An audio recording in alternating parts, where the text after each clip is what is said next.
मैं चैताली मुड़ी पकवान में आप सबका स्वागत करती हूँ। आज की हमारी रेसिपी है खांडवी की, जिसे महाराष्ट्र में सुरईची वड़ी भी कहा जाता है। खांडवी बनाने के लिए सबसे इम्पोर्टेंट चीज है वो है उसका बैटर। तो उस बैटर के लिए लगने वाला एग्जैक्ट प्रोपोर्शन मैंने इस रेसिपी में बताया है। और बैटर बनाते टाइम जो हम कढ़ाई में बार बार उसे चलाते रहना पड़ता है, तो वो भी स्टेप हमने इस वीडियो में स्किप कर दी है, क्योंकि मैंने आसान तरीके से आपको बैटर बना के बताया है। तो वीडियो को अंत तक देखना, पसंद आए तो चैनल को सब्सक्राइब जरूर करना। चलिए हमारी रेसिपी की तरफ चलते हैं। इस रेसिपी में खांडवी का बैटर हम मिक्सचर जार में मिक्स करेंगे, इसलिए आपको क्या करना है, एक बाउल भर के दही इस मिक्सचर जार में डाल देना है। अगर दही पतला हो तो एक बाउल लेना, अगर गाढ़ा हो तो हाफ बाउल भी ले सकते हैं। फिर हम इसमें 1.5 बाउल भर के पानी डाल देंगे।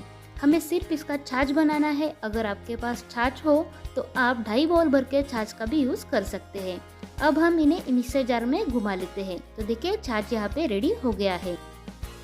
अब हमें इसमें 1 चम्मच भर के कद्दूकस किया हुआ अदरक डाल देना है और 1 चम्मच हरी मिर्च को भी कूट के डाल देना है।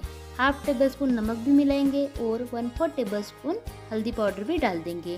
फिर हमें इसमें 1 बाउल भर के चने की दाल का आटा भी डाल देना है और यहाँ पे बाइंडिंग के लिए हमें 2 टेबल स्पून मैदा भी डाल देना है, जिससे क्या होगा, जब हम खांडवी बनाएंगे तो वो टूटेंगे नहीं।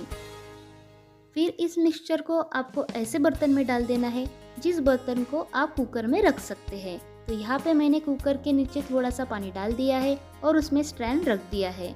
फिर इसमें वो बर्तन हम रख देंगे और उस बर्तन के ऊपर एक प्लेट भी रख देना है और कुकर का ढक्कन बंद कर देना है। और फिर इसमें हाई फ्लेम पे 1 सीटी और मीडियम फ्लेम पे 2 सीटियाँ लगा लेनी है।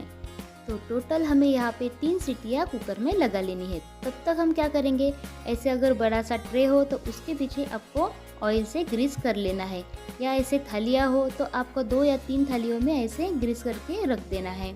उससे क्या होगा, जब हम मिक्सचर को निकालेंगे तो जल्दी जल्दी हम इस पे स्प्रेड कर सकते हैं।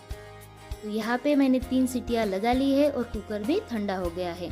आपको कुकर को ऐसे ही ठंडा होने देना है, ज़बरदस्ती उसकी भाप नहीं निकालनी है। तो देखिए यहाँ पे मैंने मिक्सचर निकाल लिया है। विस्क की मदद से हम इसे फिर से फेंट लेते हैं। गरम गरम में ही हमें तुरंत ये सब काम कर लेने हैं।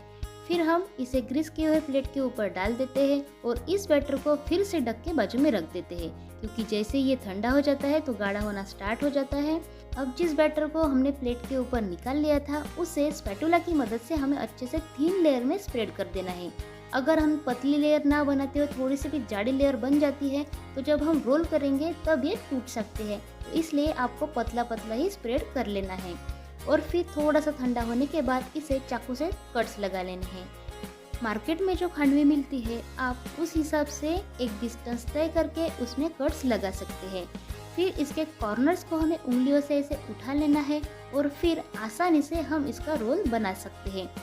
अगर खांडवी का बैटर बराबर से नहीं पका, उसी केस में ये जो रोल है वो अच्छे से रोल नहीं होता है, और अगर आपने थिन लेयर में स्प्रेड नहीं किया तो भी वो टूट सकते हैं। तो बस अगर आपने अच्छे से पका लिया है और थिन लेयर में इसे स्प्रेड किया है तो आसानी से ये रोल बन जाते हैं। अगर आपको रोल के अंदर भी कद्दूकस किया हुआ नारियल और हरा धनिया पसंद है तो आप पहले इसे स्प्रेड कर सकते हैं और फिर बाद में इसे रोल करके रख सकते हैं। सर्विंग के लिए सभी खांडवी को हम एक प्लेट के ऊपर ले लेते हैं और फिर इसके ऊपर फ्रेश हरा धनिया डाल देंगे और फ्रेश कोकोनट भी डाल देते हैं। अगर ना हो तो आप नारियल का बुरांदा भी डाल सकते हैं। तो इसके ऊपर डालने के लिए हमें एक तड़का भी रेडी कर लेना है। तड़के के लिए मैंने यहाँ पे एक पैन में ऑयल ले लिया है। ऑयल गर्म होते ही मैंने इसमें हाफ टेबल स्पून राई डाल दी है और 1 टेबल स्पून सफ़ेद तिल भी डाल देंगे। फिर हम इसमें कुछ कड़ी पत्ते भी डाल देंगे और गैस का फ्लेम बंद करके थोड़ी सी हींग भी इसमें डाल देंगे। फिर इस तड़के को हमें हमारे खांडवी के ऊपर डाल देना है। तो यहाँ पे हमारे टेम्पटिंग ऐसे खांडवी रेडी हो गए हैं। अगर हम इसे कुकर में ना बनाते हुए कढ़ाई में बनाते हैं तो कढ़ाई में बहुत देर तक हमें इसे चलाते रहना पड़ता है, तो ये टाइम हमारा इस रेसिपी में बच जाता है। तो कैसी लगी मेरी ये आसान सी परफेक्ट रेसिपी, मुझे ज़रूर बताना। फिर मिलते हैं ऐसे ही इंटरेस्टिंग रेसिपी के साथ। तब तक के लिए बाय बाय।